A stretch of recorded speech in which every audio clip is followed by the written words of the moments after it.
My name is Helen and I'm 68 years old.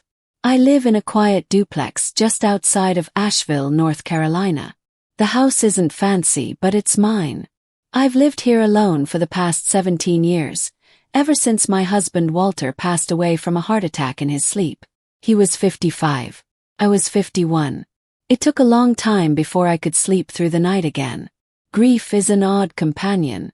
It doesn't shout, it whispers. It drips into the corners of your routine, mixes with your morning coffee, folds itself into the laundry. After Walter died, I stopped playing piano. I stopped going out. Even my children, grown and full of their own lives, found me harder to reach. I wasn't angry. I was thrilled. Life became quieter, and not in a peaceful way. The house too fell into silence, until a few months ago, when a new tenant moved into the other side of the duplex. I first saw him unloading furniture from a small truck. Maybe late 40s. Clean-cut. Polite. His name was Thomas. "Just Tom," he said with a smile. I remember thinking he didn't look like someone who'd live in a place like this. Too put together, too full of energy. He told me he was a teacher on sabbatical working on a book. That first week I could hear him moving around. The walls in old houses like these are thin. Not paper thin but intimate thin. You hear drawers opening, water running, a muffled laugh if you're really listening. I tried not to pay attention, but I found myself listening anyway. Then one night I made tea like I always do. I sat at my kitchen table, notebook open, staring at a half-written letter to my daughter. I whispered to myself out loud, something I hadn't even realized I was thinking. I miss having someone ask me how my day was. I thought it was just me and my tea in that moment. But the next day, as I stepped outside to tend to my small herb garden, Tom called over the fence. "How was your day, Helen?" Froze. He said it so casually, so kindly I almost thought I imagined it. But he was smiling gently, watering his own tiny row of potted succulents. It was fine, thank you," I replied, my voice thinner than I'd expected. He nodded. Glad to hear it. That night I couldn't stop thinking about it. Had he heard me? I felt embarrassed at first, then oddly comforted. It had been so long since anyone noticed the quiet parts of my life. The next evening I whispered again.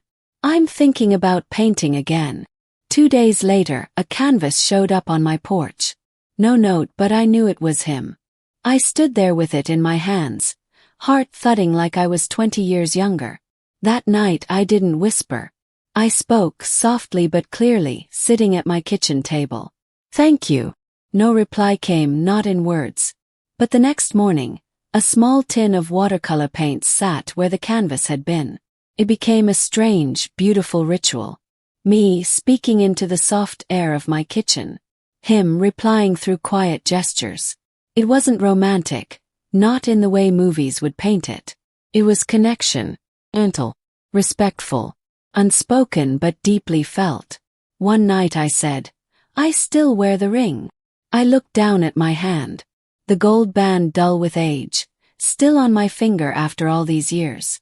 The next day, I found a small card resting on my porch step. It read, "It's okay to hold on and still move forward." I wept. I started painting again. Not masterpieces but small things. Fruit. My teacup. A reflection of light on the wall. Life in quiet motion. I shared photos of the paintings with my daughter, who was surprised. Thrilled even. "You sound different, Mom," she told me during one of our calls. Lighter. Maybe I was. One evening I found myself saying something I never thought I would. "I'm ready to let go." I set Walter's ring on the windowsill, not out of anger or rejection, but gratitude. I wore it for love. I removed it for healing. That weekend, Tom knocked on my door. First. He held 2 cups of coffee and said, "Thought you might want some company." We didn't talk about the whispers. We didn't need to. We sat in the kitchen, sipping quietly. He looked at one of my recent paintings, a view of my backyard after the rain. "You've got a good eye," he said. "I'm starting to see things again," I replied. We've been neighbors for 5 months now. We still speak through the walls sometimes, in a way. But we also walk together now. He tells me about his book. I tell him about Walter. It's not romantic. It's human. Connection doesn't always come with fireworks. Sometimes it arrives gently, on the breath of a whisper. And sometimes, just sometimes, someone hears you when you didn't know you were speaking at all.